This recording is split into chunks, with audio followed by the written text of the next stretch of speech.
θα το δούμε πρώτη και τελευταία φορά. Αυτό είναι το μόνο σίγουρο. Η διαδικασία δεν είχε καμία σχέση με τον τρόπο που όλοι ξέρουμε. Έπρεπε να κατεβάσω ειδικό πρόγραμμα για να μπω, να βρω έμπιστο εισαγωγικά site, να φτιάξω email που να μην είναι Gmail ή iCloud, να μπω στο πορτοφόλι μου με τα crypto, να στείλω μήνυμα στο Telegram, το αντίστοιχο του WhatsApp και να έρθω σε επικοινωνία. Τελικά το βρήκαμε και το κάναμε ταχυδρομικά. Και ήρθε η ώρα που ήρθανε τα πράγματα. Βέβαια, όπως είπα, δεν ήταν εύκολο, έπρεπε να κάνω. Μου πέσαν τα πράγματα. Χτύπησε κουδούνι μισό. Λοιπόν, chat, έχουμε εδώ τον Liam. Γεια σας μαγκές. Σήμερα θα κάνουμε ένα unboxing, Liam. Απλά δεν είναι οτιδήποτε. Δεν είναι το τυπικό. Έχω παραγγείλει κάποια πράγματα από το Dark Web.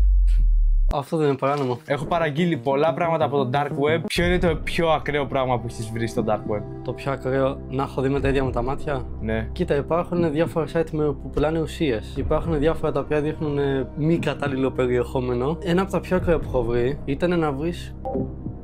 Αυτό δεν θα μπει στο βίντεο. Πάμε να ανοίξουμε τα πράγματα.